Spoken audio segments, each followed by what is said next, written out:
Please be seated. This is the Army, so we have more to do than we have time to do it. So I'm going to ask those of you in uniform and those of you who used to serve in uniform, remember when you ate your dinner really fast in basic training? All right?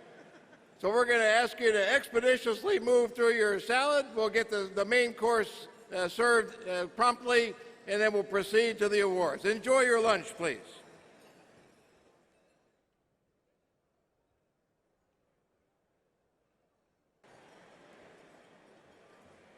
Ladies and gentlemen, if I may, ladies and gentlemen, again, welcome to the 2016 Dwight D. Eisenhower Luncheon. We have a great program in store for us today. Before, we're going to juggle the schedule a little bit, and we're going to ask General Milley and Sergeant Major of the Army Daly to come forward, and we'll do the award presentations, then followed by General Milley's remarks. I will take this opportunity, so as to save a bit of time, to thank all of the senior leaders who are here. Secretary Fanning is here. Secretary Caldera, former Secretary of the Army, is here. Several former Chiefs of Staff, General Reimer, General Sullivan, General Vano, General Shinseki. Thank you all very much for attending. Sergeants Major of the Army, Sergeant Major of the Army Chandler Preston, and Sergeant Major of the Army Tilley are here as well, and we're deeply honored by your presence in this meeting. So thank you all for attending. Sergeant Major Tilley is applauding himself. We're very happy. We're very, very happy for that. He's allowed to do that. He is absolutely allowed to do that as we move forward. There are many, many other distinguished guests in the audience today, and we'll, if you'll allow me to fall back on the tradition that I learned at United States Africa Command and simply say all protocol observed, rather than spending the next 45 minutes introducing all of the dignitaries who are here. I would make one comment to General Milley as he prepares to take the stage and present the awards and make his comments. It was this day, Chief, October 4th in 1948, when the Cleveland Indians defeated the Boston Red Sox 8-0 in the American League Championship Series. That's right. Integrity is an Army value, and you should never lie, Mr. President. Well, thanks. Sergeant Major of the Army and General Milley, thanks very much, and the stage is yours. Thanks. Okay, we got him coming up? Yeah. All right. Yeah, I'm not an announcer. Who's my announcer? This is very organized, coordinated, well-rehearsed. We're supposed to have an announcer for these guys. I guess the announcer will be me now. I think the announcer about to become the Sergeant Major of the Army. There you go, Ranger. So, ladies and gentlemen, what we're going to do is recognize our great soldiers. The other day, we recognized the best warriors in the awards luncheon for the Sergeant Major of the Army with the Vice Chief Staff of the Army. Today, we're going to recognize those soldiers that build our Army and maintain our Army. And we'll start off with our recruiters of the year. Please come forward. Would the recipient of the Stephen Ailes Award please come to the stage?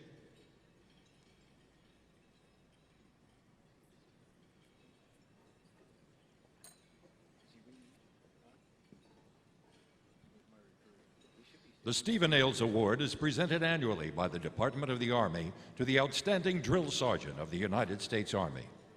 This year, outstanding drill sergeants representing United States Army training centers competed in a headquarters U.S. Army Training and Doctrine Command competition for this coveted award.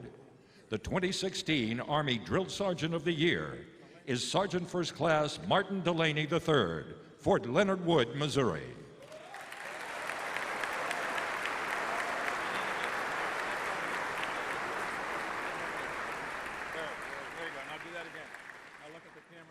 Fake smile. There you go. Perfect. Good job, Dwight. I'm glad we found you talent. Would the recipient of the Ralph E. Haynes Jr. Award please come to the stage?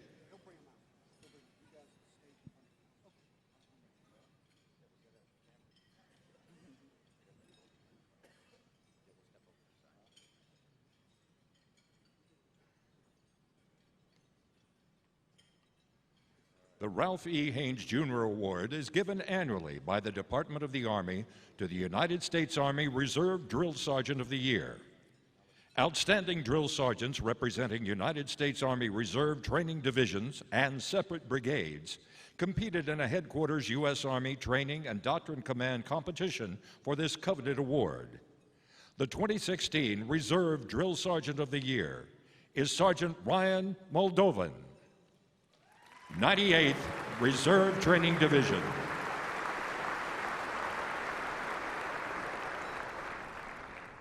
Would the recipient of the Finis D. McCleary Award please come to the stage?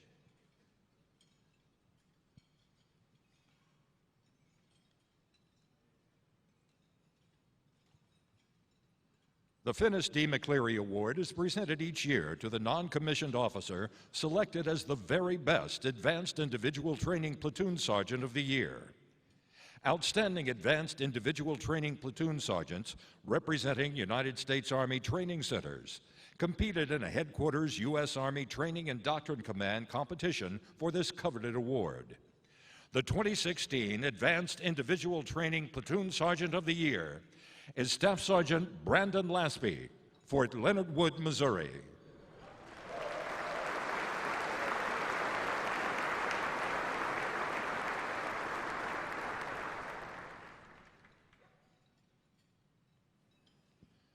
Would the recipients of the General Maxwell Thurman Recruiting Excellence Award please come to the stage?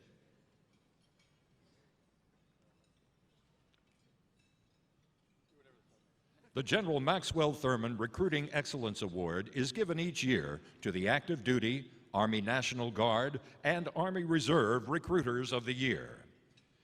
During General Thurman's tenure as commander of the U.S. Army Recruiting Command, he significantly improved the quality of Army enlistees and helped create the professional Army of today. He also played a key role in fostering the public's positive perceptions of America's Army and its great soldiers. His influence left a mark on Army recruiting and set a high standard for today's Army recruiters. The non-commissioned officers selected as the top Army recruiters for 2016. The United States Army Recruiter of the Year is Staff Sergeant Kenneth Heimsoth, Greater Kansas City Recruiting Command.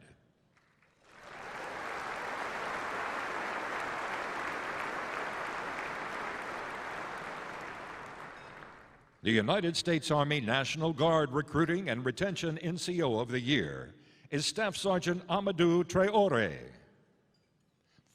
Philadelphia, Pennsylvania.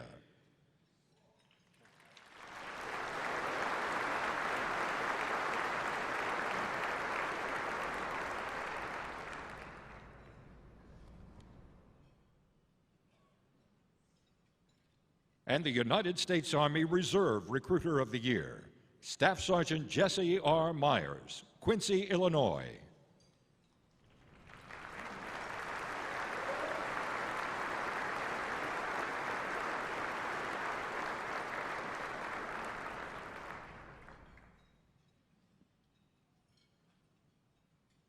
Would the recipients of the Retention in Excellence Award please come to the stage?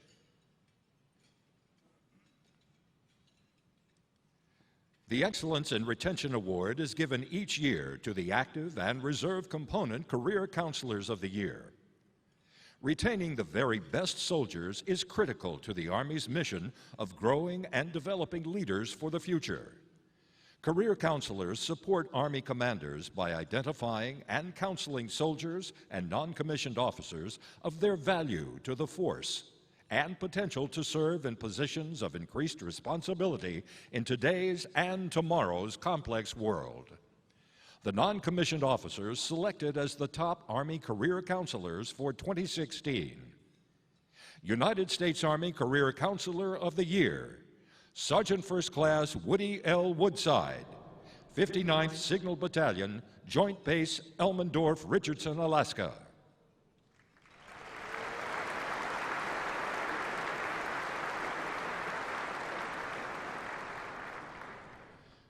The United States Army Reserve Component Career Counselor of the Year is Sergeant First Class Barbara Grimm, United States Army Reserve, Joint Base Elmendorf, Richardson, Alaska.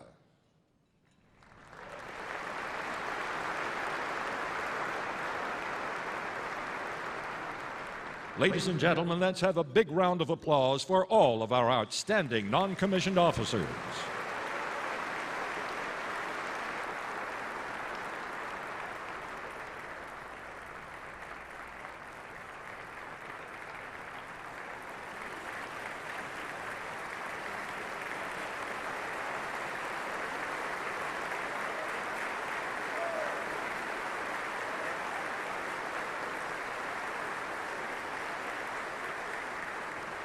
Okay, I get it. Now it's my turn, I guess. I was taking my hand and arm signals from Carter Ham, so I'm going to fold your book and you'll never find this page again, Carter. So there you go.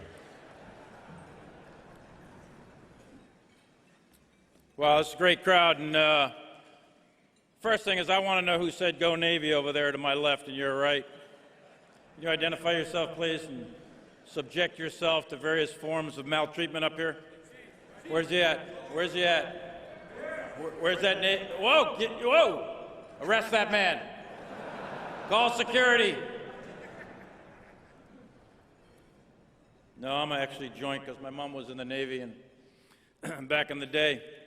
But let me first say thank you. Thanks to General Ham and to all of you for being here, but thanks to General Ham, and I've known him for many, many years.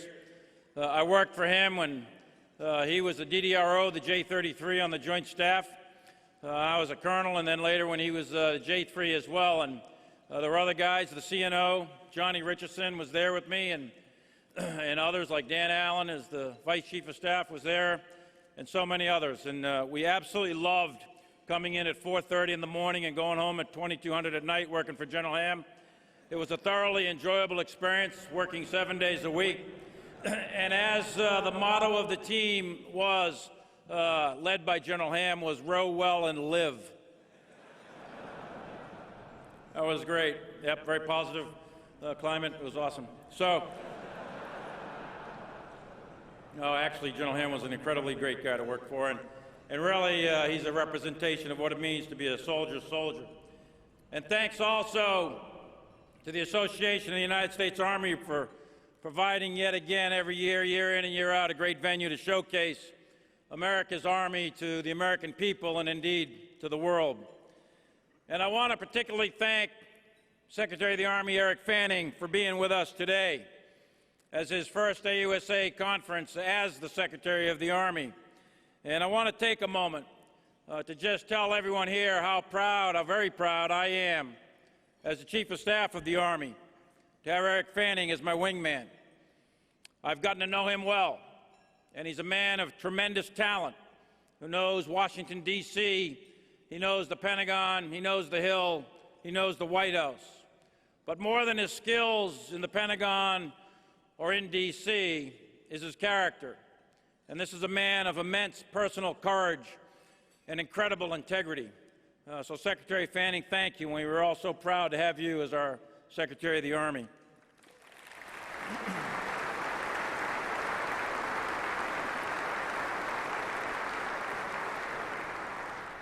And I want to also thank Secretary Murphy, a long-distance cousin from the Philadelphia Murphys, as opposed to the Boston Murphys. But I want to thank you as well for your leadership and unwavering support to the soldiers and their families. And we as an Army are very, very lucky to have both Secretary Fanning and Secretary Murphy as our most senior civilian leaders. So thanks, Secretary Murphy. Thanks, Secretary Fanning, for your great leadership, both of you.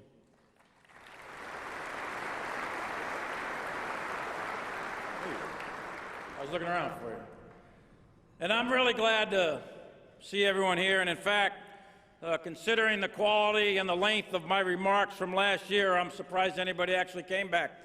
I noticed my vice, Dan Allen, already left. He said, I can't stand it. Just email me the text. I'll read it later. We're practicing multi-domain battle on a digital battlefield right now between he and I. And I was really glad. We got about 2,000 people here today, or 2,000 or 3,000 in the room, but I was really glad to shake all 30,000 of your hands last night. That was fun.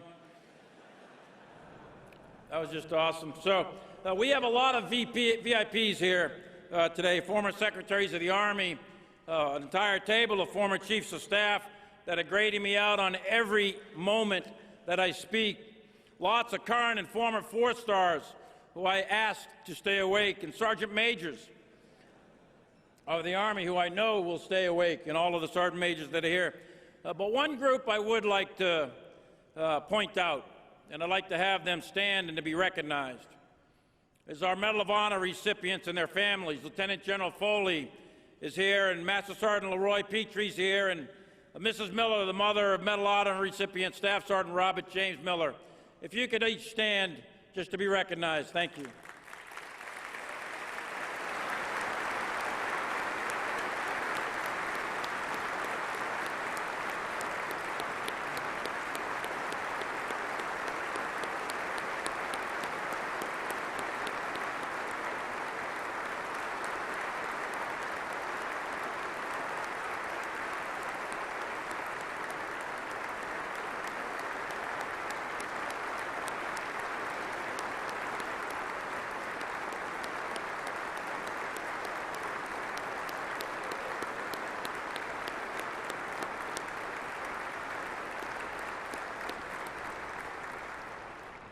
And I must say that General Foley gets double kudos because he's from Boston and he's a charter member of the Red Sox Nation, and Master Sergeant Petrie wanted to be from Boston, so well done.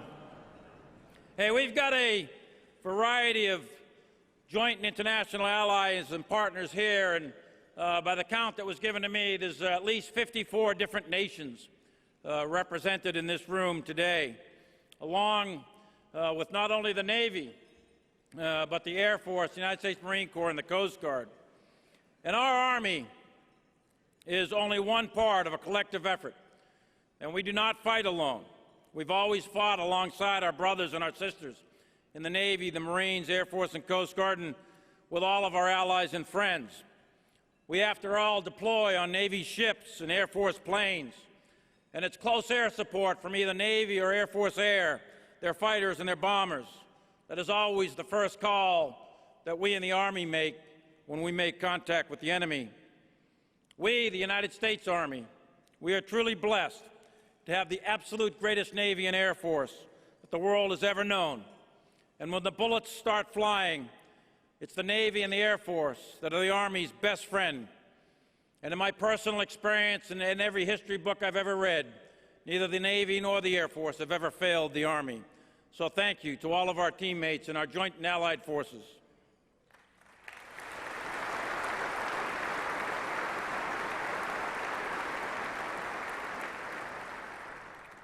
But my main purpose today is actually to find a lawyer. To find a lawyer to free Tom Brady. Last weekend was devastating. Shutout, no points on the scoreboard, as Tom was lounging around in the Riviera. It was killing me. And I know I got some New Yorkers out there who are proud of that. But to all of those New Yorkers, I can only say at least one thing. Where are the Yankees? Because the Red Sox are on a roll. Hey, look, I do want to talk to you about some serious stuff today. I want to talk to you about our future. I'm going to review for a few minutes our current situation and our current readiness, but then I want to delve into the future and lay out what I think we're facing in the years ahead. But before we do that, I'd like to go ahead and roll a short video clip. It's about, I don't know, 2 or 3 minutes, and I'd ask you just pay attention to the screens. Go ahead and roll the film.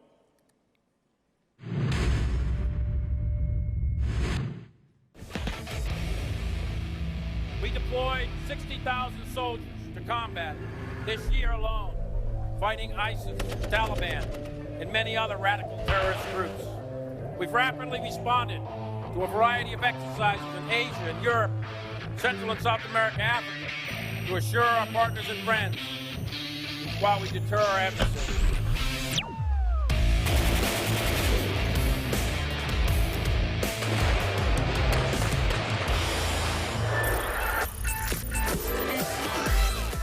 This mission in my view, has one common thread, and that thread is readiness.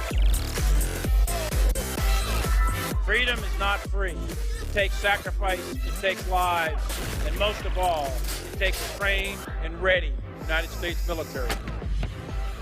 It's important because we never know when we'll be called to actually do this in real life situations.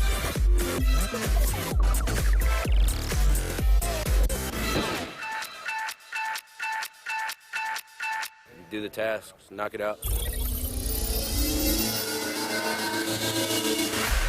We will and must find the best robotics, the newest technologies, and ensure that the best logistics and transportation methods are available to our soldier so they always have the advantage on the battlefield. We are providing you with the best equipment possible. I can tell you that.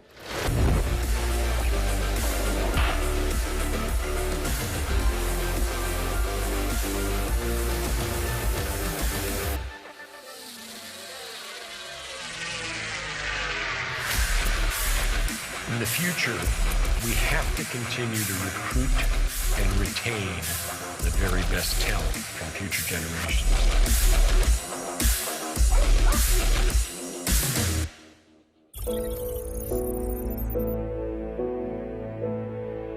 There's nothing we enjoy more than coming out in the fields where we learn more than anything we could possibly learn in the Pentagon.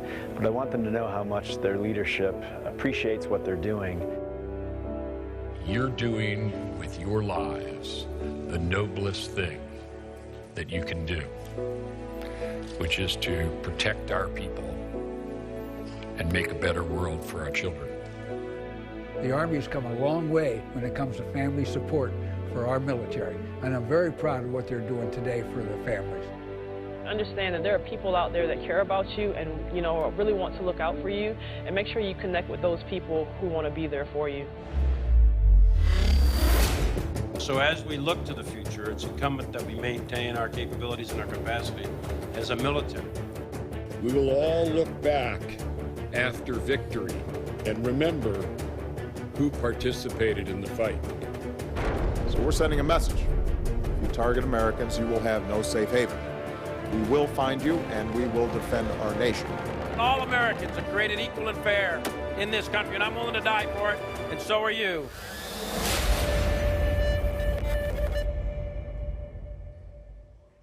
Oh.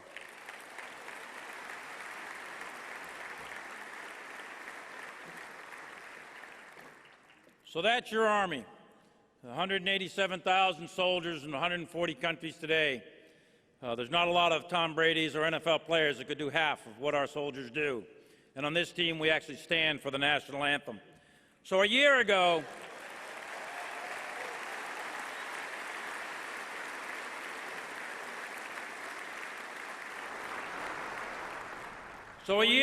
I stood before you and said that the #1 priority for our Army is readiness for war, and that remains true today. The global security environment remains volatile, uncertain, complex, and it demands high readiness. Resurgent, revanchist, and unstable states and radical terrorist organizations continue to pose challenges to international order and undermine peace and stability. We have made progress. We've made progress in the fight to destroy ISIS. That's clear. We've made progress in halting the Taliban in Afghanistan. But the broader security environment still remains unsettled. The strategic resolve of our nation, the United States, is being challenged, and our alliance is tested in ways we haven't faced in many, many decades. In this environment, the United States Army remains the world's premier ground force, the foundation of America's joint force. And the Army, as part of the joint force, along with our allies and partners, must be ready to win, must be ready to fight tonight. And readiness remains our #1 priority. But we simultaneously have to build the right force for the future, while always taking care of our soldiers and the families and the great Army civilians, as they all remain our most valuable asset. But I want to be clear. I want to be unambiguous. I want to be clear to those who try to oppose the United States. I want to be clear to those who wish to do us harm. I want to be clear to those around the world who want to destroy our way of life and that of our allies and friends. The United States military, despite all our challenges, despite our op-tempo, despite everything we've been doing, will stop you and we will beat you harder than you've ever been beaten before. Make no mistake about that. And the United States Army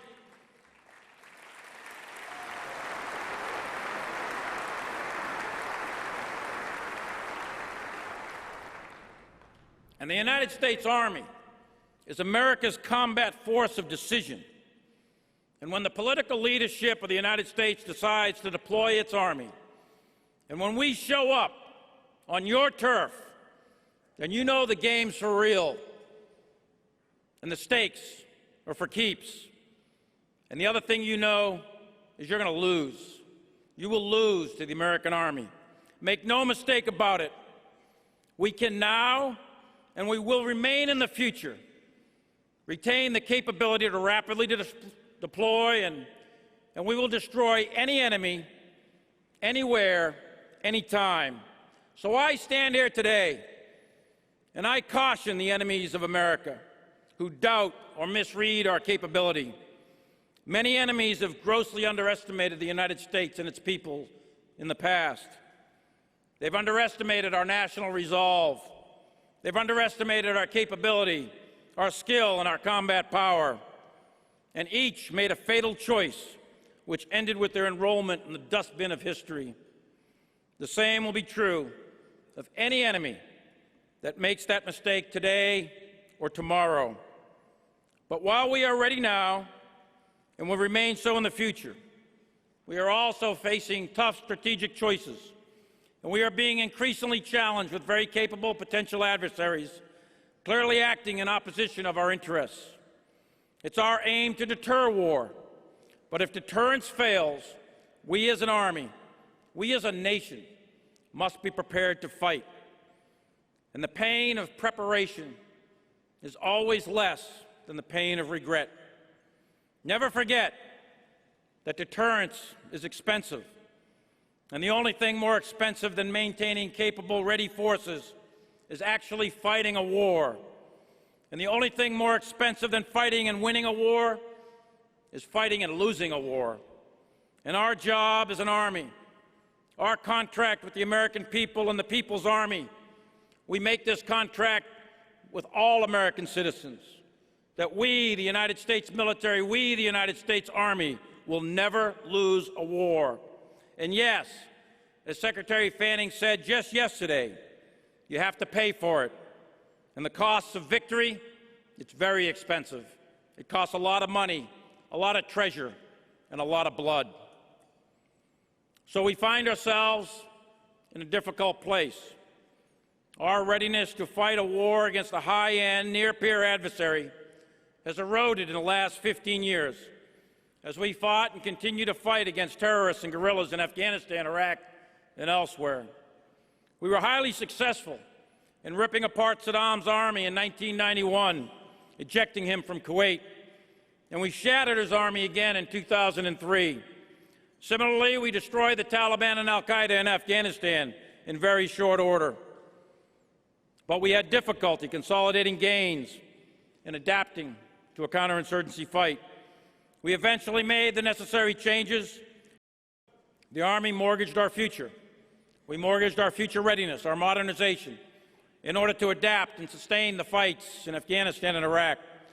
We reduced the size of our forces significantly since the end of the Cold War and the so-called peace dividend, and we significantly reduced our Army modernization budget by over 75% in the last decade and 30% in the last 3 to 4 years alone. While we focused on the CT and the coin fight, other countries, Russia, China, Iran, and North Korea, went to school on us. They closely watched how we fought in 91 and 03. They studied our doctrine, our tactics, our equipment, our organization, our training, and our leadership. And in turn, they revised their own doctrines, and they are rapidly modernizing the militaries today to avoid our strengths in hopes of defeating us at some point in the future.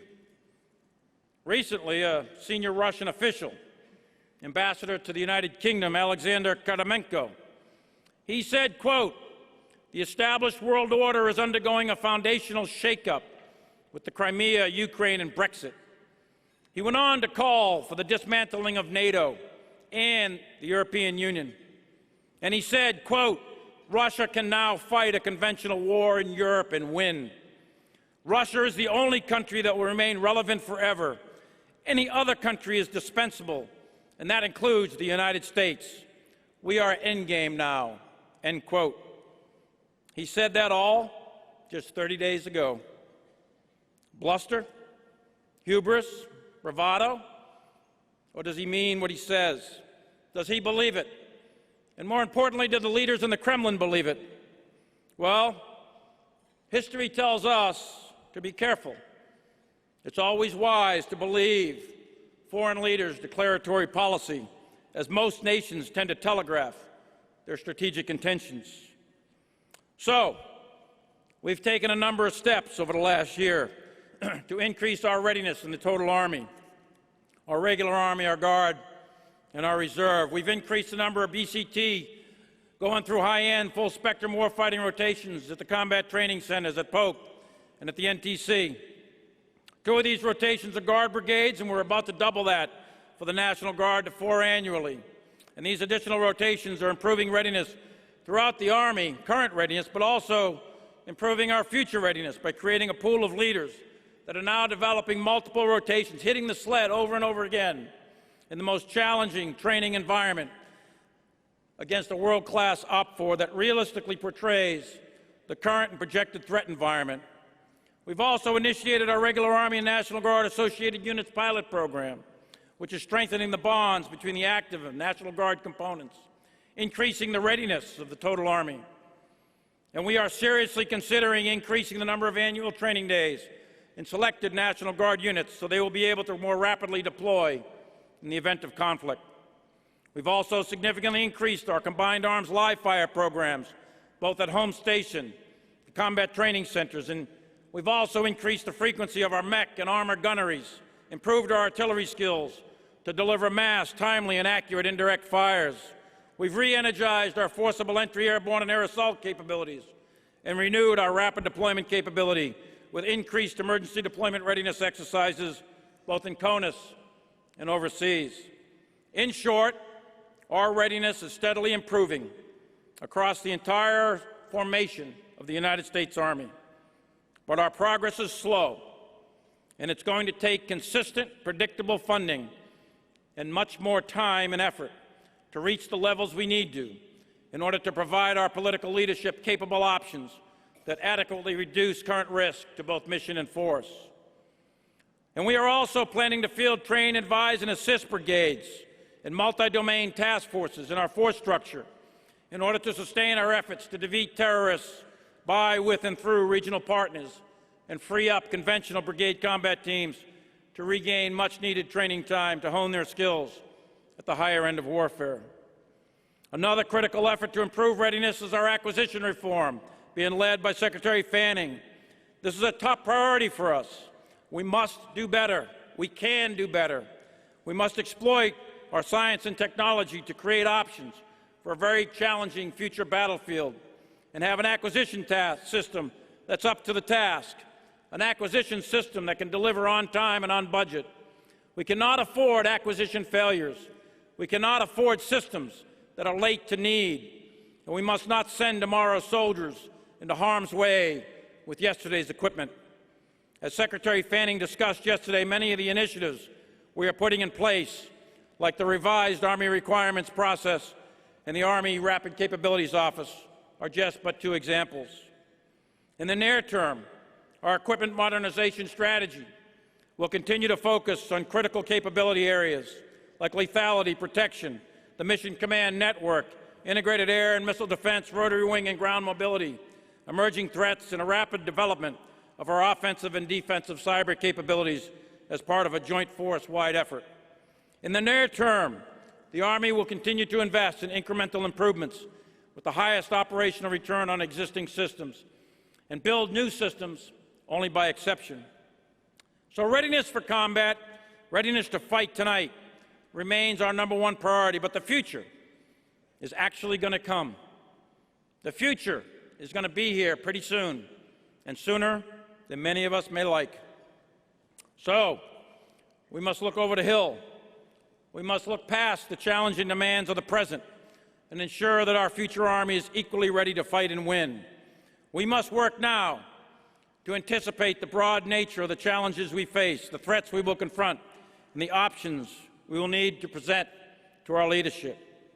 Which future force decisions must we make in our own time, and which can we defer to those leaders that follow us?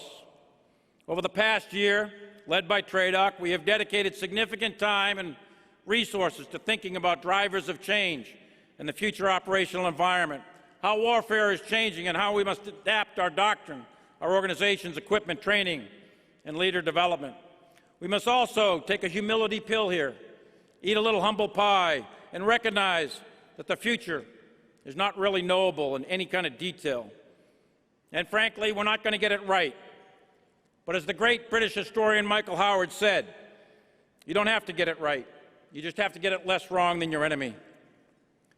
And it's my belief that here we are on the cusp of a fundamental change in the character of warfare, and specifically ground warfare.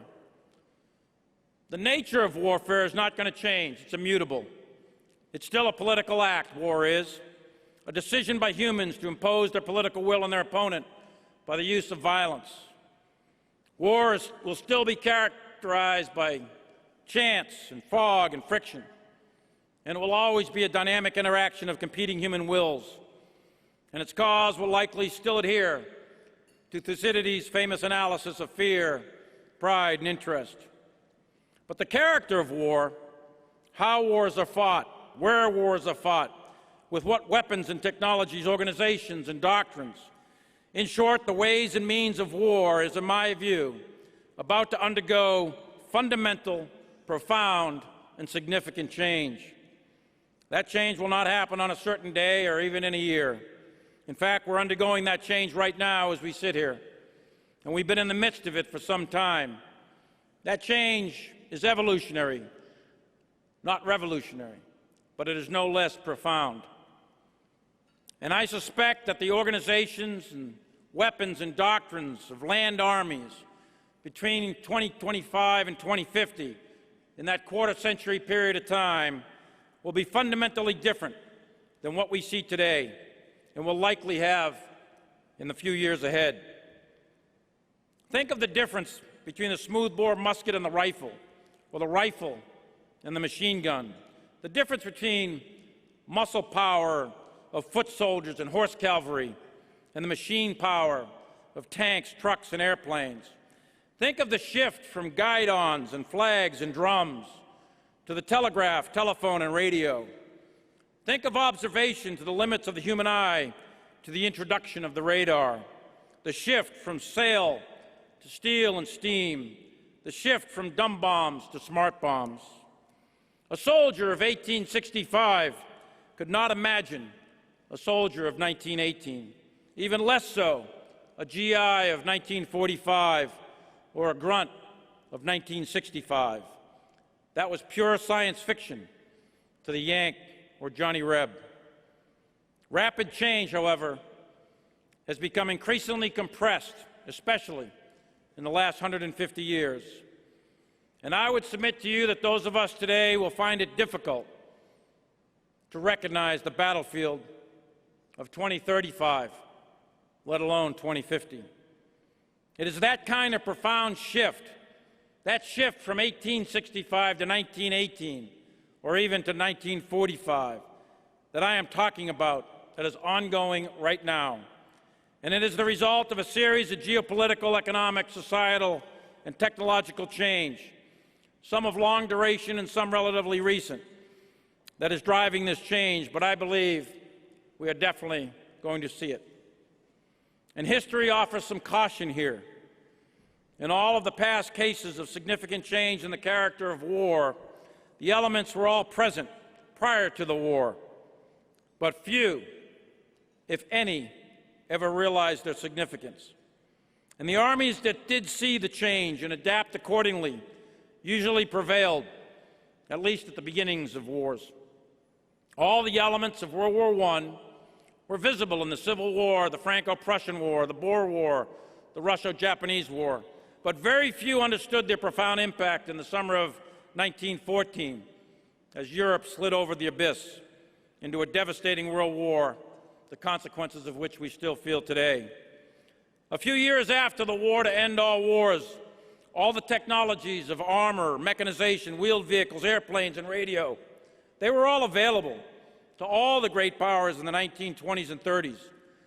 But only Germany combined them in a concept of war in a way that led to incredible battlefield success from 1939 to 1942, when their opponents rebounded and realized and massed their industrial might and adjusted their doctrines, organizations, and equipment under the pressure of war to eventually destroy the Nazi Reich. And the failure to see, the failure to connect those dots pre-World War I, the failure to see and the failure to connect those dots in the 1920s and 30s cost 100 million lives, a huge amount of blood, and years of human suffering. It is our task, the task of you and I, the task of us, both civilian and military, to do better, to see the trends, and to get the future less wrong than our enemies. So what do we think is shaping that future out to about 2050? Unfortunately, war between nation states, in my view, is very unlikely to remain relegated to the history books. Although constrained by a variety of factors, such as the incredible financial cost and human cost of war, the incredible lethality of modern weapons, various international regimes and organizations designed and dedicated to keep the peace, it is my firm belief, and I hope I am wrong, but I believe that war is not yet purged from the inventory of human behavior.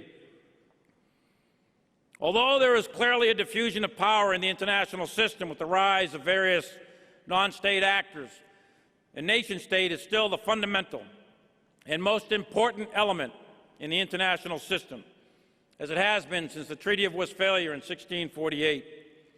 And each nation-state is still considered sovereign, although those boundaries are clearly under pressure.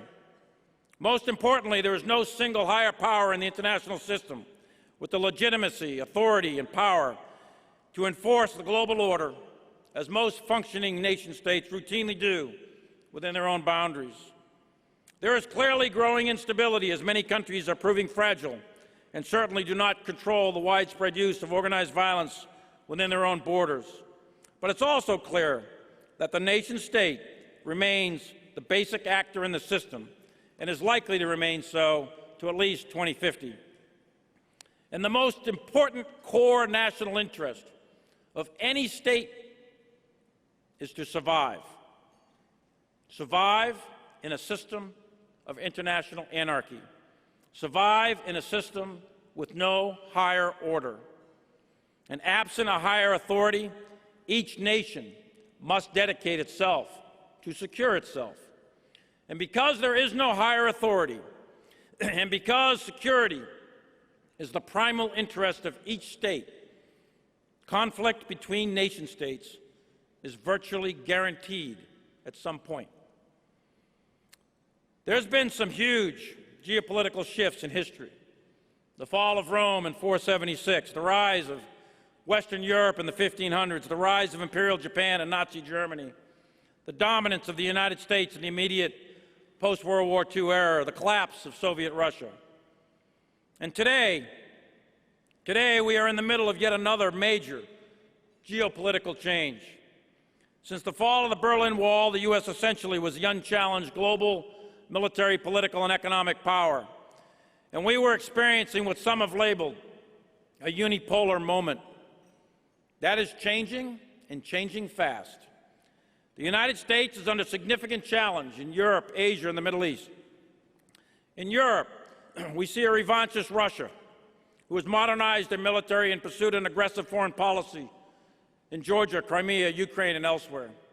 In Asia, we are in the third decade of the biggest global economic shift in 5 centuries, with the world economic center of gravity moving from a North Atlantic to the North Pacific, and resulting in a rapidly rising China as a great power with a revisionist foreign policy backed up with an increasingly capable military.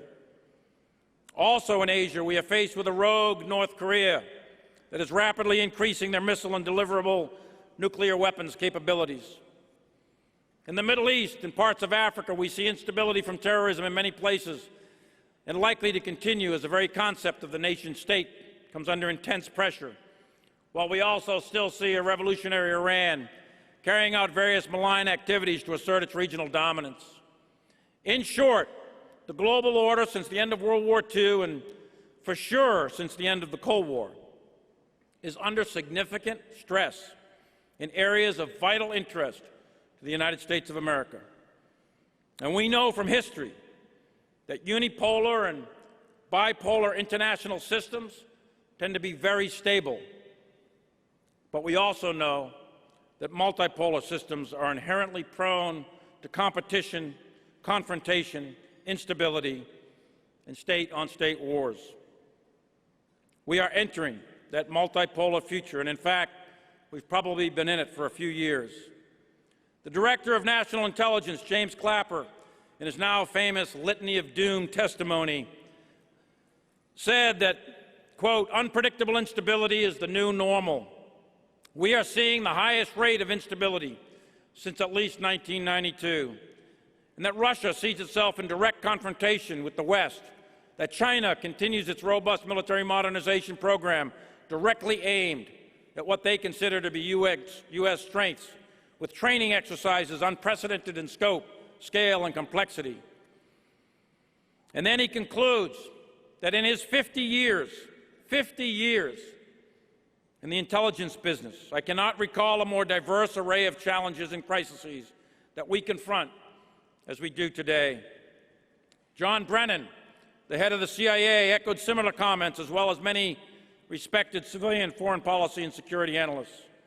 In addition to the international order undergoing significant stress and fundamental change, we are witnessing significant demographic change, with mass migrations for both security and economic reasons, as people flee war-torn regions to survive while others move from resource or job-scarce areas in search of a better life. For whatever reason, the bottom line is that massive amounts of people in unprecedented numbers are moving from one country or one region to another, which is amplifying destabilizing effects. One of the most militarily significant mass migration is the movement of people to cities, which has really been going on for well over a century. 75% of Americans lived in rural areas 100 years ago, while today that number is completely inversed, with almost 70% of Americans living in urban areas. Globally, we are witnessing urbanization on a massive scale. In 1950, only 2 cities, New York and Tokyo, had populations of over 10 million people.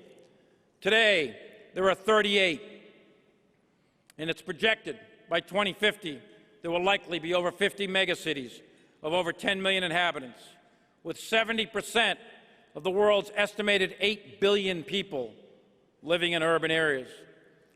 If war is politics by other means, and politics is all about people and power, then future wars are almost certainly going to be fought mostly in cities, which has significant implications for the military. Climate change is yet another likely significant driver of future instability and has been long in development. But we know that the seas are rising. We know that now. And most of the world's population lives near the water's edge. There is also significant impact on various resources, not the least of which are the basic elements of human life, i.e. food and water. We are witnessing the disappearance of freshwater lakes and rivers in many parts of the globe, like Lake Chad, for example, projected to disappear by mid-century. With it goes a major water source for Central Africa, which is already in turmoil for many other reasons. The possibility of devastating effects of resource conflicts in parts of Africa, the Middle East, and South Asia is very, very real. Lastly, the maturity of various technologies that either exist today or in advanced stages of development, when combined, are likely to change that very character of war just all by themselves. Information technology exploded in the mid to late 1800s and has been on an upward curve for the last century and a half. Today's internet, iPhones, big data, and soon-to-be Internet of Things are either here or just over the horizon. And it has become cheap to the point where there are way more interneted communication devices today than there are people. In just a few years, it's expected there'll be 50 billion internet-connected devices in a world of 6 to 7 billion people. The ubiquitous effect is that almost no matter where you go in the world today, it's observable from some device. The ability to surveil, to see, to communicate, it is levels never before seen in human history. Almost everyone and everything is a potential ISR platform capable of transmitting real-time information that, if properly analyzed, can be useful intelligence which can significantly help or seriously hinder military decision-making and operations. And the proliferation of information technologies is rapidly diffusing power once held by nation-states and potentially accelerates instability, as we witnessed during the Arab Spring. And with the advances of information technology, we are now seeing an entire new domain of warfare in the form of cyber. This is an area of truly dramatic change with very significant military implications. Serious cyber capability is right now being developed and employed by major nation-states, and it is entirely possible to inflict widespread damage on an opposing country's economy or military solely through the use of cyber tools. We see this in our daily lives now with hackers and cybercrime and imposters and the like. But that is a relatively minor nuisance compared to the resources of an advanced nation-state like Russia, China, or even North Korea and Iran can bring to bear. The predecessor of cyber is, of course, electronic warfare, and electronic warfare capabilities have been advanced rapidly over the last 20 years, and they have reached unprecedented levels that can significantly degrade and shut down friendly communication networks. We're also seeing the rapid development of robotics, especially in the commercial sector. Many analysts are projecting a significant impact on future jobs and potential elimination of entire job categories in areas like transportation and service industries. Some predict an entire overhaul in the type of work humans will do in the future and expect robots to be pervasive in our everyday life within just a decade. Of course, we already use robots in the military in a limited way, with unmanned aerial vehicles as most commonly known. But the scope of robots in military operations is not yet widespread, and that is likely to change in the very near future. As unmanned fighter bombers, unmanned surface and subsurface naval vessels come online, and we are likely, very likely, to see the increased use of robots in ground operations as the technology matures. In fact, my Russian counterpart has publicly set an objective that 1/3 of the Russian military will be robots by 2020. That's in 4 years. He may not actually achieve that goal, but his intent and his direction is clear. We are also in the midst of major change in lethality and the proliferation of precision munitions to most nations in varying degrees of quality and quantity. Lethality against fixed and rotary wing aircraft has also advanced significantly in the last few decades, so airspace can be denied even to the most sophisticated and expensive aircraft. Land and sea-launched ballistic missiles have proliferated throughout the world, and land, air, or sea-launched cruise missiles have done the same to deny either the maritime or air domains. What was once the exclusive province of the United States military is now available to most nation-states with the money and will to acquire them. There are a wide variety of technologies developing in synthetic fuels, 3D manufacturing, medicine, human engineering and enhancement, all of which will likely have significant military implications as well. And finally,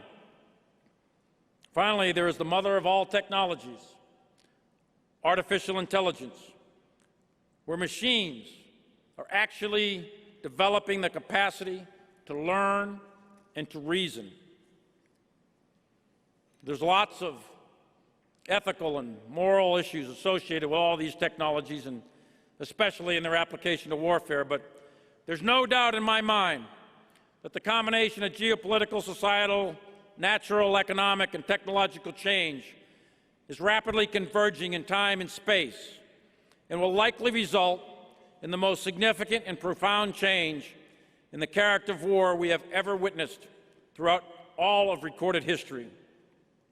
And whatever overmatch we enjoyed militarily for the last 70 years is closing quickly, and the United States will be, in fact, we already are, challenged in every domain of warfare: space, cyber, maritime, air, and of course land.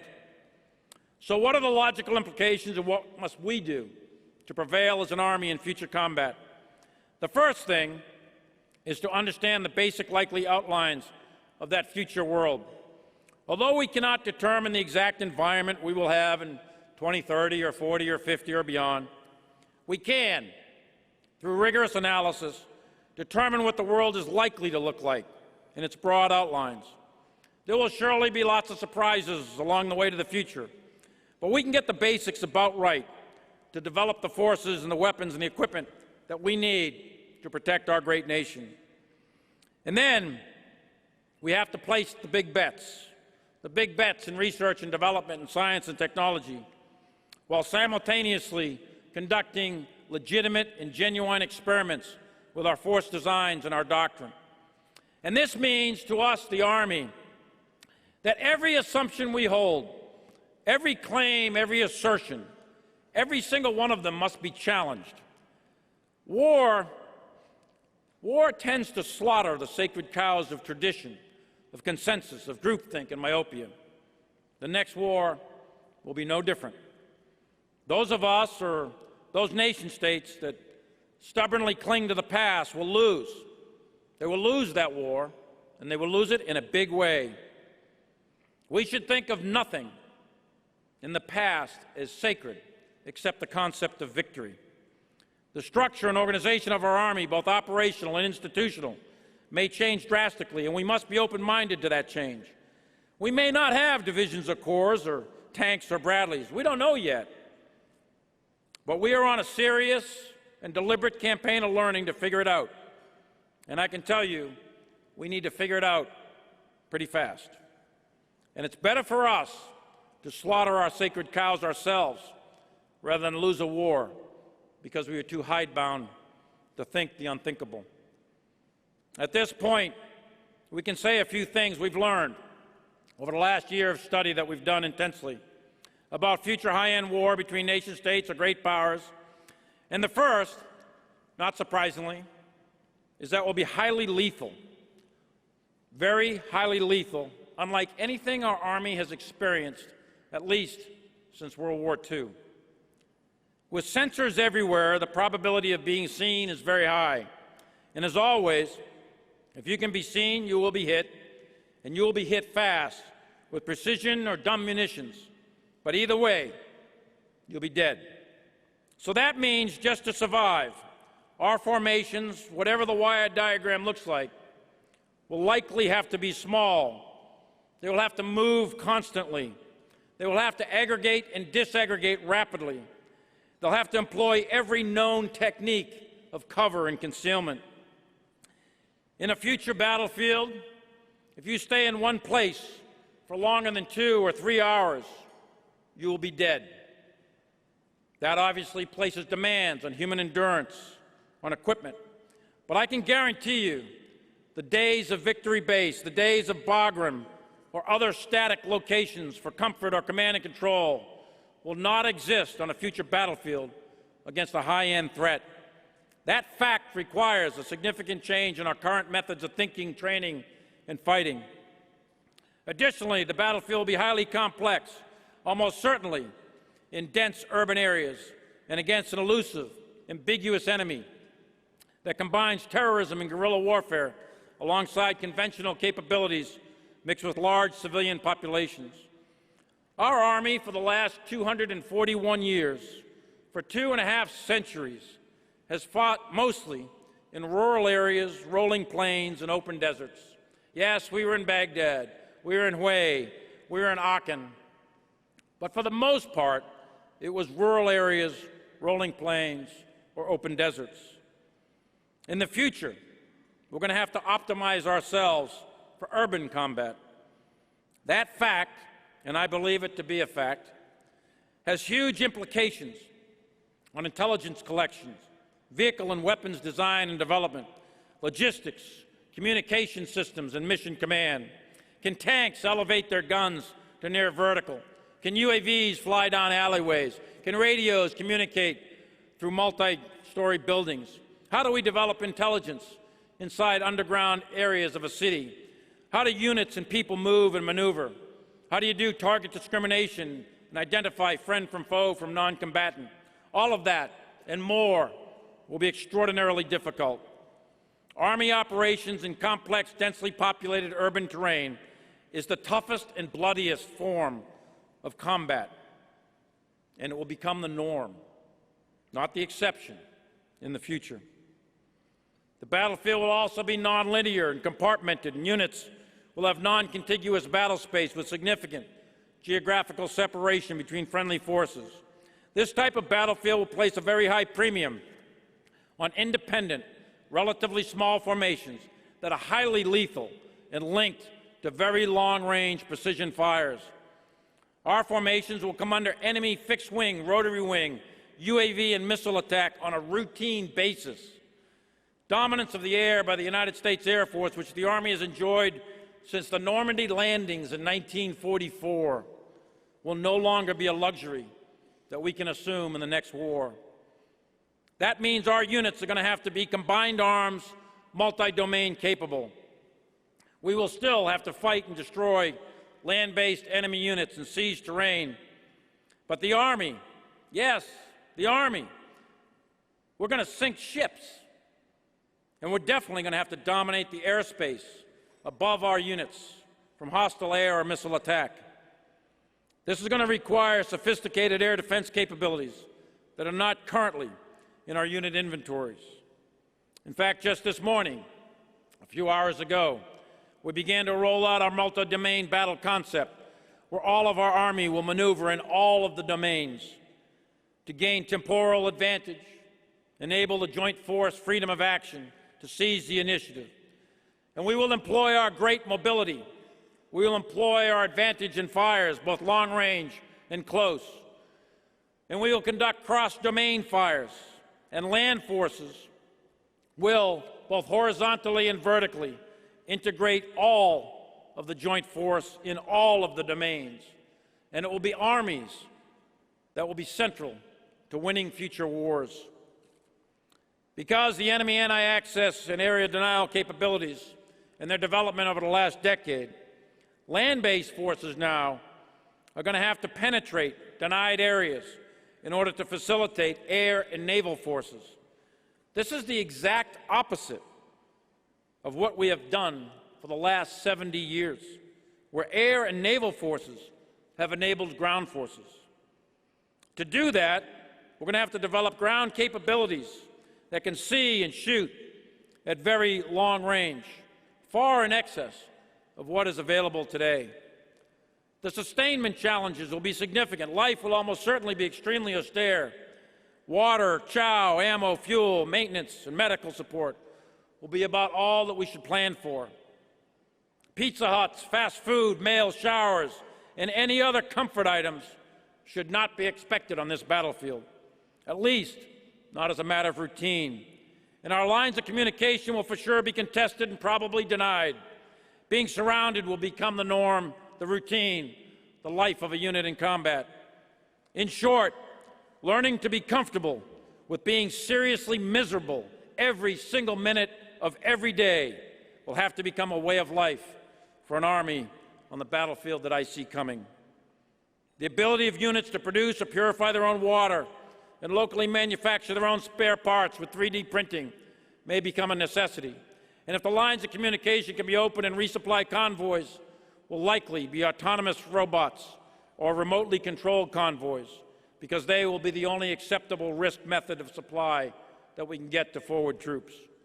Our strategic lines of communication and ports of embarkation and debarkation will absolutely be challenged.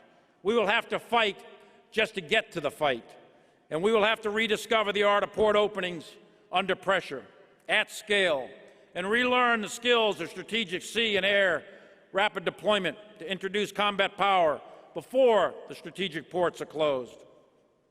And Mission Command will be one of our toughest challenges. Crises will unfold rapidly, compressing decision cycles and response times. Ambiguous actors, intense information wars, and cutting-edge technologies are going to confuse situational understanding. Information overload is going to be a problem for every echelon, and separating the wheat from the chaff will place a premium on information management systems. The sheer volume and speed of conflicting information can easily bring decision-making to a screeching halt, and of course, that'll only be a problem if the electronic systems even work. Our Army, in fact our military, and that of our adversaries are highly dependent on reliable, secure electronic systems, not only for communication, but for fires, navigation, and other functions. There's a high probability, a certainty really, that anything electronic will come under cyber or EW attack, and that we will be operating routinely in a partially or significantly degraded environment.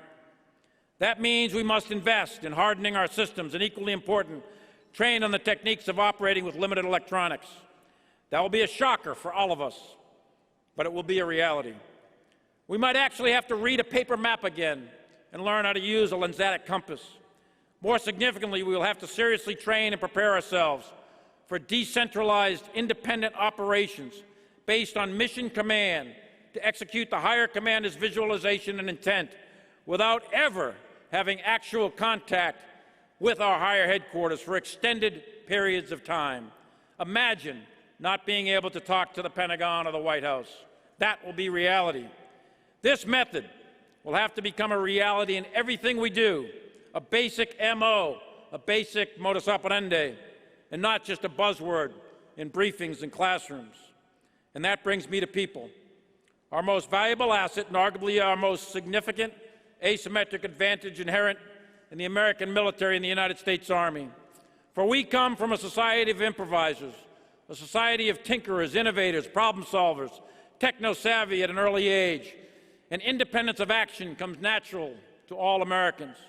Self-starting initiative, disdain of boundaries and rules, nonlinear critical thinking, and aggressive will to win, coupled with an eternal optimism to overcome all obstacles to achieve the objective.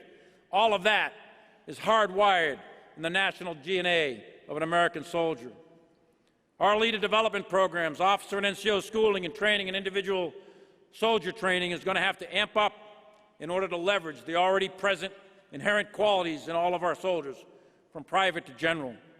In the absence of supervision, the willingness to disobey specific orders to achieve the intended purpose, the willingness to take risk to meet the intent, the acceptance of failure in practice in order to learn from experimentation.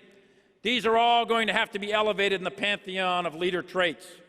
And finally, there is character.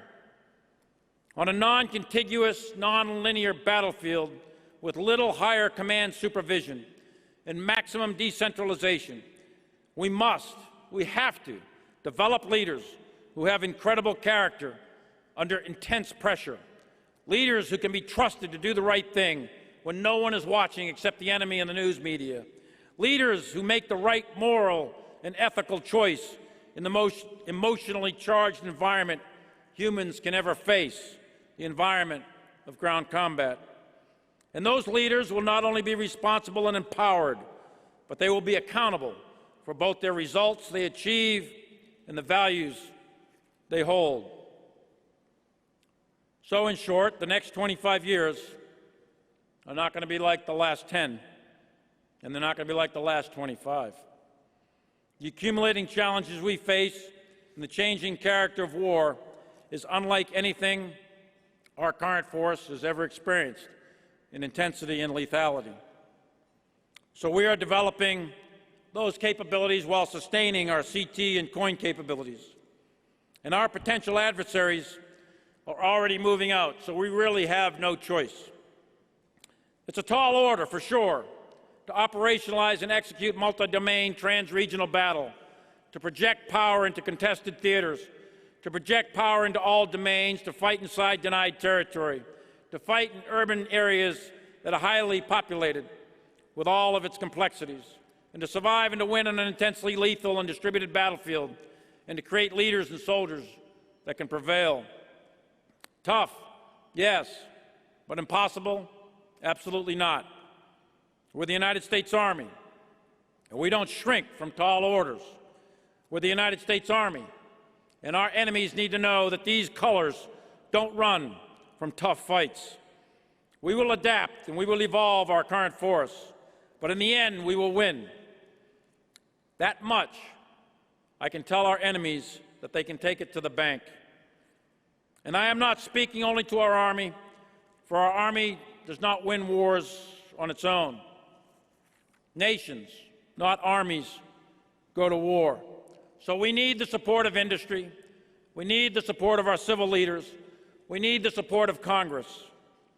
We cannot do this alone. We have our allies, we have our joint partners, but we've got to have the entire nation. In the last year, we focused on current readiness and applied time and money to building it, and it's improving, and it will remain our top priority. And now, we have to define and build the Army of the future, and we're heading in the right direction on both fronts. The process that we developed to think critically and deliberately is working, and it's guiding our investments and decisions. But our nation expects us to be ready and to win. So we're going to have to get this less wrong than whoever opposes us. And we're going to have to do that in order to pass to the next generation the gifts of life, liberty, and the pursuit of happiness that have been so granted to us. You know, 100 years of relative peace separated the Napoleonic Wars from the abyss of World War I, when nations and empires marched off to their destruction, blind to the changes in war that existed before the battle was ever joined. We are now over 70 years since the last great power war that was the most destructive war in human history, a war that both my parents fought in. A noted classics historian recently wrote that he sees an increase in nationalism and regional arms races, unresolved territorial claims, ethnic and sectarian disputes, and a return to 18th century balance of power politics with spheres of influence. And he concluded that there's a light breeze in the air, and it may turn into a storm. And he concluded at the end of his essay that a hard rain is about to fall.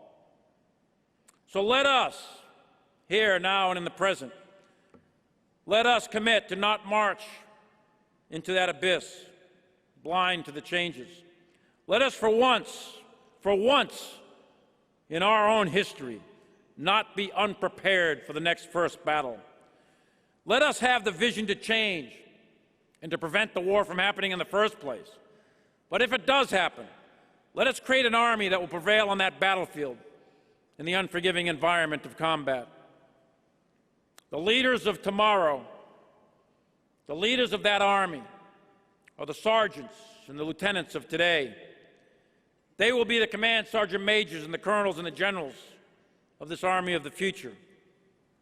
And representative of these great young men and women are two of our very best. Army Specialist 24-year-old Robert Miller from the 25th Infantry Division and 21-year-old Specialist Trey Koster from 175 Rangers, who placed first and second in this year's Best Warrior competition. They represent all that is good about our Army, and they give us hope for a better future. So I ask both of them to come up on stage with me, and I ask you to rise and join with me as we promote both of them to the rank of sergeant and get them on the road to our future.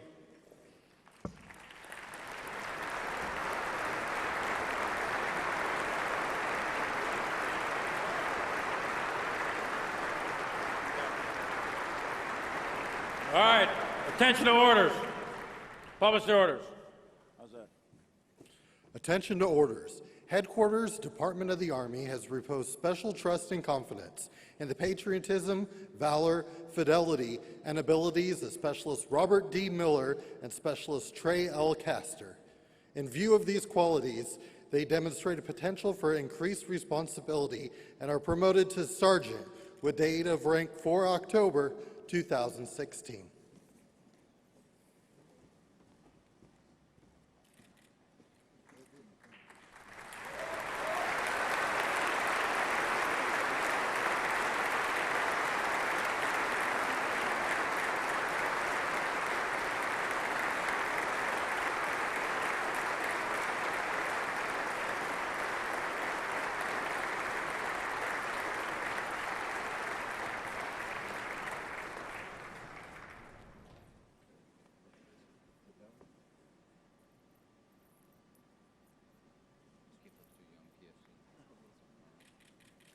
Give him one more big round of applause. Huh?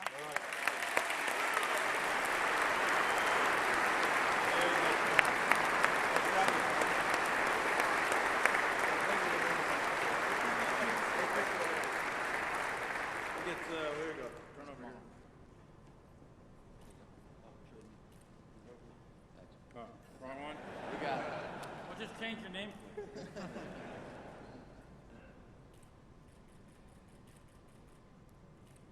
All right, awesome. Right there.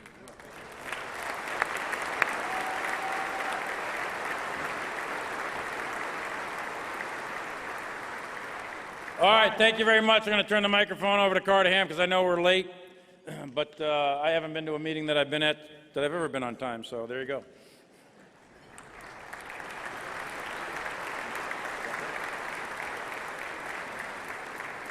Thanks very much, Chief.